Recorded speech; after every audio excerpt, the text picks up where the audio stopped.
만남. 누구한테도 이런 방구 않고 나는 작년에 노인들을 봤던 장소에서 멀지 않은 곳에 배를 멈출 것을 지시하고 혼자 작은 보트로 마을까지 갔다. 선장한테는 예정된 루트대로 항해를 계속할 것을 명했다. 마을 사람의 도움을 얻어 두 노인을 찾아 직접 내 눈으로 소리내는 잣나무를 보고 싶었고 또 배까지 그것을 운반하는 가장 저렴한 방법을 논의할 셈이었다. 보트를 바위에 묶고 가까운 인가로 가려던 참에 둔덕 위에 서 있는 한 여자를 발견하고는 다가갔다. 그 여자는 낡은 점퍼와 긴 치마를 입고 북쪽 오지 사람들이 가을과 봄에 많이들 신는 긴 고무 장화 차림이었다. 이마와 목은 두건에 푹 쌓여 하나도 보이지 않았고 나이를 가늠하기도 어려웠다. 나는 그 여자의 인사를 건네고 작년 이곳에서 만났던 두 노인에 대해 설명했다. 블라지미르, 작년에 당신과 얘기를 나눈 사람은 나의 할아버지와 증조 할아버지셔. 그녀가 대답했다. 나는 좀 놀랐다. 젊은 목소리에 말투가 아주 또박또박했고 다짜고짜 내게 말을 놨다. 게다가 내 이름까지 부르다니. 나는 노인들의 이름을 기억할 수도 내가 그들과 통성명을 했는지조차도 생각이 나지 않았다. 저 여자가 내 이름을 아는 걸 보니 서로 통성명을 했구나 생각했다. 나도 말을 트고 물었다. 당신 이름은 뭔데? 아나스타시아. 그녀는 내게 손을 내밀었다. 손등에 입이라도 맞추라는 듯이. 누비 점퍼와 고무 장화에다 인적도 드문 강가에 서 있으면서 사교계의 귀부인 흉내를 내는 듯한 이 시골 여자의 행동이 좀 우습다고 생각했다. 나는 악수로 대신했다. 손에 입맞춤은 하지 않았다. 아나스타시아는 겸연쩍게 웃고는 자기와 함께 가족이 사는 타이가로 가자고 권했다. 타이가 숲 25km를 걸어야 하는데 괜찮겠어? 멀긴 멀군. 그럼 내게 소리내는 잣나무를 보여줄 수 있는 거지? 물론 보여줄 수 있어. 그게 뭔지 당신은 알지? 내게 말해줄 수 있어? 아는 만큼 말해줄 수 있지. 그럼 가자. 가는 도중 아나스타시아는 얘기했다. 조상이 대대로 전한 이야기에 따르면 자기 가족과 가문은 대대손손 벌써 수천 년간 잣나무 숲에 살고 있단다. 그들이 문명사회와 직접 접촉하는 일은 아주 드물다고 했다. 만남은 자기들이 사는 곳이 아니라 자기들이 사냥꾼이나 마을 주민으로 가장하고 마을로 나올 때만 이루어진다고 한다. 아나스타시아는 두 도시에 가본 적이 있다. 톰스크와 모스크바에. 잠은 자지 않고 딱 하루씩 도시 사람들의 삶에 대한 자기의 생각이 틀리지 않은지 알고 싶어 가보았다고 한다. 산 열매와 말린 버섯을 팔아 노자를 마련했다. 마을의 한 아주머니가 주민증을 빌려줬단다. 약효가 있는 소리내는 잣나무를 여러 사람들에게 나눠주자는 할아버지와 증조 할아버지의 생각에 아나스타시아는 반대 의견이었다. 왜? 라는 물음에 잣조각이 좋은 사람뿐 아니라 좋지 않은 사람들의 수중에 들어갈 수도 있으니까 라는 답이 돌아왔다. 잣조각은 실상 나쁜 사람들 수중에 들어갈 거라고 말했다. 그렇게 되면 득보다는 실이 더 많으니 좋은 사람들을 돕는 게 더 중요하다는 게 그녀의 생각이다.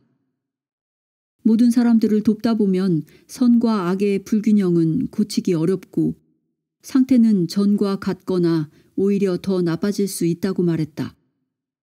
시베리아 노인과의 만남 이후 나는 잣의 신비한 효능을 밝힌 많은 대중서적과 역사 과학 연구물을 읽었다. 이제 나는 아나스타시아가 말하는 잣나무 숲 사람들의 삶의 양식을 파고들어 캐고 싶었다. V. 페스코프의 발표를 통해 널리 알려진 리코프족과 비교해 보았다. 이 가족도 오랫동안 타이가에 떨어져 살았다. 콤소몰스카야 프라브다 신문에 타이가의 오지라는 제목의 기사가 실렸었다. TV 방송에도 나왔다. 리코프에 대한 나의 인상은 이들이 자연은 잘 알지만 우리 현대 문명 사회에 대해선 깜깜하다는 것이었다. 하지만 이번은 경우가 다르다. 아나스타시아는 우리 사회에 대해 아주 잘 파악하고 있으며 나도 모르는 그 이상의 뭔가에 대해서도 잘 안다는 인상을 줬다. 그녀는 우리 도회지 삶을 잘 이해하고 그에 대해 쉽게 자유자재로 얘기를 풀었다. 깊은 숲속을 5km나 걸었을까? 잠시 휴식을 위해 멈췄다. 그녀는 누비 점퍼며 두건이며 치마를 벗더니 나무 옹이 구멍에 넣었다. 짧고 가벼운 속옷 차림이었다. 놀랄 수밖에 없었다. 기적이 있다면 내가 본 광경은 그 중에서도 최고라 할 만했다. 내 앞에 나타난 것은 긴 금발머리와 환상적인 몸매의 여자였다. 그 아름다움은 예사롭지 않았다. 세계 미인 대회에 진이 외모나 지적인 면에서 과연 이 여자와 견줄 수 있을까? 상상이 안 됐다. 이 타이가 여자는 매우 매력적이었다. 좀 피곤하지? 아나스타시아가 물었다. 좀 쉬었다 갈까? 우리는 맨 풀 위에 그냥 내려앉았다. 나는 그녀의 얼굴을 좀 더 가까이서 볼 수 있었다. 화장기는 전혀 없다. 올곧은 얼굴형에 비단 같은 살결, 시베리아 시골 여자의 티라고는 전혀 없다. 크고 회색빛 나는 푸른 눈, 웃는 듯한 입술. 그녀는 짧고 가벼운 잠옷 비슷한 속옷 차림이었는데 바깥 온도가 12도에서 15도 사이임에도 불구하고 추위를 타는 것 같지 않았다.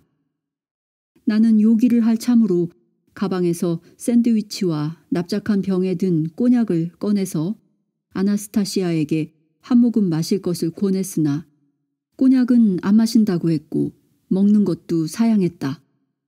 내가 먹는 동안 아나스타시아는 평온하게 눈을 감고 풀에 누워 햇빛의 따스함을 느꼈다. 하늘을 향해 펼친 그녀의 손바닥에서는 금빛이 났다. 황홀한 반라의 그녀였다. 그걸 보자니 슬며시 이런 생각이 들었다. 자고로 여자들의 다리, 가슴을 짧은 치마나 속옷으로 노출하는 이유가 뭐겠어? 옆에 있는 남자의 관심을 끌려는 거 아니야? 보세요. 내가 얼마나 매력 있는지. 내 마음은 열려 있다고요. 가질 수도 있어요. 그럼 남자는 어쩌란 말인가? 유욕을 억제하여 모른 척하면 여자를 모욕하는 게 되고 달리하면 하나님이 내리신 법도를 어겨야 되고. 다 먹고 나서 물었다. 아나스타시아, 타이가에 혼자 다니기 겁나지 않아? 하나도 겁낼 것 없어 여기는. 아나스타시아가 답했다. 두세 명의 남자 지질학자나 사냥꾼 남자를 만나면 자신을 어떻게 보호하는데? 대답 대신 그녀는 미소를 지었다. 이 젊고 매력적인 미녀가 어떻게 아무것도 무서운 게 없을까? 그 후 벌어진 일은 지금 생각해도 낯뜨겁다. 나는 그녀의 어깨를 안아 끌어당겼다. 그녀의 탱탱한 몸에서 강한 힘이 느껴지긴 했지만 그리 거세게 반항하지도 않았다. 내가 의식을 잃기 전 마지막으로 기억나는 것은 그녀의 한마디였다. 그러지 마. 침착해. 아, 그리고 나는 갑자기 알 수 없는 공포에 휩싸였다. 무슨 공포였는지는 모르지만 어렸을 때 집에 홀로 남아 뭔가를 두려워하던 그런 느낌이었다. 내가 깨어났을 때 그녀는 내 앞에 앉아 있었다. 한 손은 내 가슴에 대고 다른 손으론 위와 옆에 있는 누군가에게 손짓을 했다. 그녀는 미소를 지었는데 나한테는 아닌 것 같고 보이지 않게 우리를 에워싸고 있는 위에 있는 누군가에게 하는 듯했다. 아나스타시아는 보이지 않는 자기 친구에게 자기한테 아무런 일도 일어나지 않았다고 몸짓으로 말하는 듯했다. 그러고 나서 따뜻하게 나의 눈을 응시했다. 진정해, 블라지미르. 다 지난 일이야. 무슨 일이 일어난 거지? 내가 물었다. 나에 대한 당신의 태도, 당신한테 일어난 욕망을 하모니가 인정하지 않은 거지. 당신 스스로 알게 될 거야. 무슨 하모니가 뭘 어쨌다는 거야? 여긴 당신뿐이잖아. 당신이 반항한 거잖아. 물론 나도 받아들이지 않았지. 유쾌하지 않았거든. 나는 일어나 앉아 가방을 챙겼다. 신기하군. 나를 받아들이지 않았다고? 유쾌하지 않았다고? 그런데 너희 여자들은 남자를 유혹하는 게 전부인걸? 다리를 노출하고 가슴을 내보이고 하이힐을 신지. 참 불편할 텐데 잘도 신고 다니거든. 온갖 매력으로 꼬리를 치고 다니다가는 뭔가 하려고 하면 아, 그러지 마요. 난 그런 여자 아니에요. 하는 거야. 그럼 왜 꼬리를 치냐고. 아닌 척하기는 이해가 안 돼. 나는 사업을 하면서 여러 여자를 봤거든? 여자가 원하는 건 딱 한 가지뿐이야. 눕는 방식이 다를 뿐. 당신 말대로 원치 않았다면 넌 왜 겉옷을 벗었는데? 덥지도 않잖아. 게다가 드러누워서는 조용히 미소까지 지었잖아. 옷을 입으면 나는 불편해, 블라지미르. 사람들한테 나갈 때 다른 사람들과 같아 보이려고 나는 옷을 입어. 해 아래 쉬려고 누웠고 당신이 먹는 동안 방해하고 싶지 않았어. 방해하지 않으려 했다. 엄청 방해가 됐거든? 미안해, 블라지미르. 모든 여자들이 남자의 관심을 끌려한다는 당신의 말이 맞아. 하지만 얼굴과 가슴에만 관심을 원하는 건 아니야. 그보다 더 많은 것을 볼 수 있는 바로 그 유일한 남자가 그냥 지나쳐 버리지 않았으면 하는 거지. 누가 여길 지나쳐 간다고 그래? 그리고 또 뭘 더 많이 봐야 한다는 거야? 눈에 다리가 확 들어오는데. 하여튼 여자들은 참 알 수가 없어. 그래, 유감스럽게도 그런 경우가 많지. 자, 이제 출발하지 않을래? 블라지미르? 충분히 쉬었지? 이 철학녀, 이 야생녀와 더 갈 필요가 있을까? 나는 순간 생각했다. 하지만 그래, 가자. 라고 말이 자연스럽게 나왔다. 동물? 아니면 사람? 우린 아나스타시아 집을 향해 계속 걸었다. 그녀는 결국 나무 옹이에 옷가지를 둔 채 그냥 왔다. 장화도 거기에 벗어두었다. 가벼운 옷만 걸친 상태였다. 나를 도와주겠다며 내 가방도 받아들었다. 맨발로 사뿐사뿐 우아한 걸음으로 가방을 약간씩 흔들며 앞서 걸었다. 우린 계속 대화를 나눴다. 그녀와의 대화는 주제를 불문하고 아주 흥미로웠다.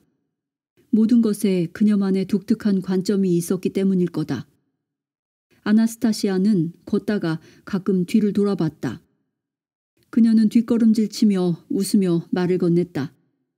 대화에 빠져 발 밑은 쳐다보지도 않았지만 웬일인지 그녀는 한 번도 걸려 넘어지지도 않았고 마른 나뭇가지에 맨발이 찔리지도 않았다. 우리가 가는 길에는 오솔길도 없었지만 보통 있는 타이가의 장애물도 나타나지 않았다. 걸으면서 그녀는 가끔 나뭇잎이나 관목의 가지를 만져주거나 쓰다듬었다. 허리를 굽혀서는 보지도 않고 이름 모를 풀을 뜯어먹었다. 무슨 새끼 동물 같다고 나는 생각했다.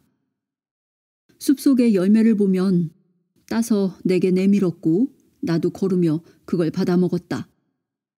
그녀의 몸은 근육질이라 할 순 없었다. 아나스타시아는 보통의 몸집이었다. 마르지도 살이 찌지도 않았다. 탱탱한 아름다움 그 자체였다. 하지만 몸은 힘차 보였고 운동신경도 좋았다. 내가 걸려 넘어지려는 찰나에 아나스타시아는 재빨리 몸을 돌려 가방을 들지 않은 손으로 나를 잡았다.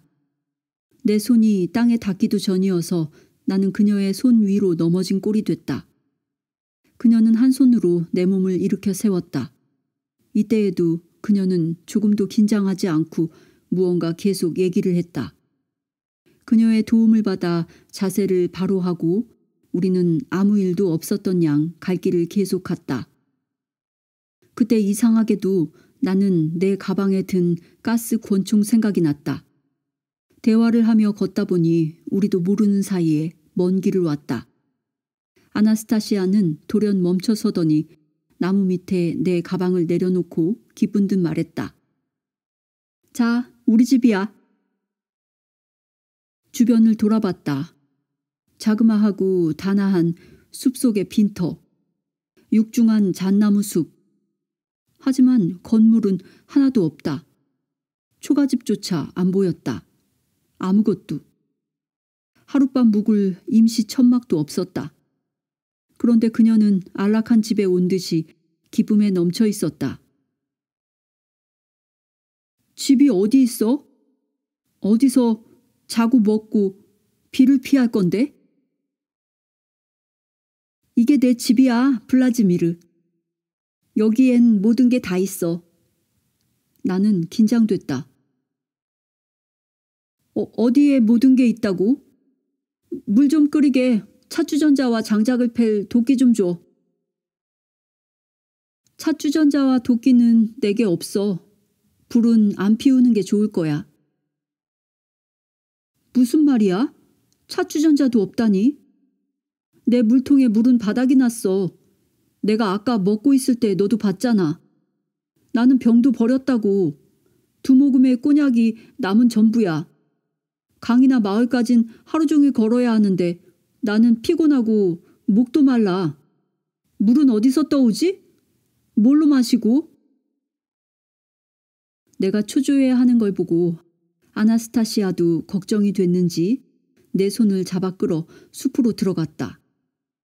가면서도 몇 번이고 말했다. 걱정 마, 블라지미르. 낙심하지 마. 다 해결할 테니. 좀 쉬고 있어. 잠을 좀 자. 다 해놓을게. 그리고 춥지 않게 해줄게. 목이 마르다고? 실컷 마시게 해줄게. 빈터에서 20m도 채 안 떨어진 관목 뒤쪽에 자그마한 연못이 하나 있었다. 아나스타시아는 주저하지 않고 2 손으로 물을 길어서는 내게 내밀었다. 자, 물이야. 마셔. 뭐야? 미쳤어? 나는 보르조미를 마신다고. 보르조미는 그루지아산 고급 생수를 말한다. 선상에서는 씻는 물도 특수 필터로 정수해서 염소 소독과 오존 처리를 해서 쓴다고. 이 물은 흙탕물이 아니야, 블라지미르. 이건 깨끗하고 살아있는 물이야. 좋은 물이지. 너희들이 쓰는 반쯤 죽은 물과는 달라. 이 물은 마셔도 돼. 엄마 젖과 같아. 봐. 아나스타시아는 자기 손으로 입을 가져가서는 그 물을 떠마셨다. 아나스타시아, 당신 짐승이야? 나도 모르게 이 말이 튀어나왔다. 왜 내가 짐승이지? 내 침대가 당신 것과 달라서? 차가 없어서? 여러 가지 도구가 없어서? 숲속에서 아무것도 가진 것 없이 사니까 그렇지. 당신은 이 생활이 좋은가 보지? 그래, 난 여기서 사는 게 좋아. 고봐, 자기 말로 그렇다고 하잖아. 사람이 지구상의 모든 다른 생명체와 다른 이유는 사람한테 인공적으로 만든 물건이 있어서 그런 거라고 생각해? 그럼 좀 더 정확히 표현하면 사람은 문명의 존재라 할 수 있지. 당신이 아는 생활이 더 문명적이라고 생각하겠지. 물론 그럴 거야. 하지만 블라지미르, 난 짐승이 아니야. 나는 사람이야. 그들의 정체는? 이후 3일을 나는 아나스타시아와 함께 지냈다. 그동안 이 깊은 타이가 숲에 혼자 사는 좀 이상한 여자의 삶을 관찰하면서 나는 뭔가 깨닫기 시작했다. 동시에 우리 삶에 대한 몇 가지 의문도 생겼다. 그중 하나는 아직도 내 앞을 막고 있다. 우리의 교육 및 보육 제도는 우리 각자가 존재의 의미를 생각하고 또 자기 삶에 있어 무엇이 우선인지 올바로 판단하도록 교육하고 있는가? 사람의 본질과 타고난 운명을 깨닫는데 그것은 과연 도움이 될까? 혹은 방해가 될까? 사람은 거대한 교육 제도를 만들어냈고 이 제도에 맞추어 아이들을 교육시킨다. 유치원, 학교, 대학, 대학원, 교육 제도 덕분에 우리는 발명도 하고 우주로 날아가기도 한다. 또한 이 제도에 맞추어 우리의 일상생활도 짠다. 우주, 원자, 그리고 다양한 신비 현상을 탐구하는데 정열을 바친다. 언론, 대중서적에서도 교육 문제를 자주 흥미진진한 기사거리로 다룬다. 그런데 그중 우리가 가능하면 피하려 애쓰는 주제가 하나 있다. 사람들은 이 주제를 끝까지 피하고 싶어 한다. 그에 대해 말하기조차 두려워하는 것 같다. 우리가 널리 인정하는 교육제도나 과학이 이룬 업적을 쉽게 무너뜨릴 수 있고 또 우리가 사는 현실을 비웃기 때문에 그걸 두려워한다. 때문에 우린 마치 이것이 없는 채 행동한다. 그래도 엄연히 그건 존재한다. 우리가 아무리 그에게서 등을 돌리려 해도 계속 존재한다. 이제 그것을 더 주의 깊게 관찰하고 모든 사람이 지혜를 합쳐 이 문제에 대한 답을 찾아야 하지 않을까? 왜 예외 없이 종교나 위대한 가르침을 전한 사람들은 홀로 떨어져 은자가 됐을까? 왜 주로 숲으로 들어갔을까? 고등교육기관이 아닌 숲으로 갔을까? 구약의 모세는 깊은 산속으로 들어갔다가 얼마 후 돌판에 새겨진 지혜를 들고 세상에 나왔다. 왜 그랬을까? 왜 예수 그리스도는 심지어 자기 제자들을 남겨두고 사막, 산, 숲에서 방황했을까? 기원전 6세기 중반에 인도에 살았던 시타르타 기우타마란 사람은 왜 7년이나 숲에서 홀로 떨어져 지냈을까? 외톨이 시타르타의 가르침은 수천 년이 지난 지금까지도 많은 사람들의 지혜를 일깨우고 있다. 사람들은 큰 사원을 짓고 그 가르침을 불교라 부른다. 이 외톨이를 사람들은 붓다라고 부른다. 세라핌 사소프스키나 세르게이 라도네즈스키 같은 그리 멀지 않은 과거의 우리 조상들도 외톨이가 되어 숲으로 들어가 얼마 후 깊은 지혜를 터득했다. 속세의 황제들이 이들의 조언을 구하려 길 없는 숲도 마다 않고 찾아갔다. 이들이 외톨이 생활을 한 곳에는 수도원과 장엄한 사원들이 건축되었다. 모스크바 주 세르게이 포사드란 곳에 있는 트로이체 세르기예프 라브라, 즉 러시아 정교 수도원의 하나이다. 이 트로이체 세르기예프 라브라도 그렇게 해서 건립되었고 오늘날에는 많은 사람들이 찾는 명소가 되었다. 시작은 한 명의 외톨이에 불과했던 것이다. 어떻게 누가 이런 사람들이 득도하도록 도왔을까? 지식을 주고 존재의 본질을 이해하도록 했을까? 이들은 숲속에서 무엇을 하고 무슨 생각을 하고 어떻게 살았을까? 아나스타시아를 알고 난 후 얼마 지나지 않아 이런 질문들이 떠올랐다. 외톨이 은자들에 대한 책들을 닥치는 대로 읽었다. 하지만 아직도 답을 못 찾고 있다. 이들이 숲에서 무엇을 했는지 기록한 책은 없다. 답은 우리 모두 같이 찾아야 할 듯하다. 시베리아 타이가 숲에서 3일간 있었던 일과 아나스타시아에 대한 인상을 내가 이렇게 기술하는 것은 누군가가 이러한 현상의 핵심을 깨달아 그로 인해 우리의 삶을 이해하는 데 서광을 비추지 않을까 하는 희망에서다. 내가 보고 들은 모든 것 중 하나 분명한 것은 우리가 우리의 일상을 보는 시각과는 달리 아나스타시아를 포함하여 숲속에서 외톨이로 사는 사람들은 세상을 다른 각도에서 본다는 것이다. 아나스타시아의 몇 가지 견해는 통상 우리의 것과 180도 다르다. 누가 더 진실에 가까울까? 누가 그걸 판단할 수 있을까? 나는 보고 들은 것을 단지 기술할 뿐이다. 다른 사람들이 답을 찾을 수 있도록. 아나스타시아는 홀로 숲에 산다. 집도 없고 옷도 거의 입는 일이 없다. 먹을 것을 저장하지도 않는다. 그녀는 여기서 이미 수천 년을 산 사람들의 후손이다. 흡사 다른 문명 사람 같다. 그녀 또는 그 부류의 사람들은 유일하고도 현명한 방편에 힘입어 우리 시대까지 존속되었을 것이다.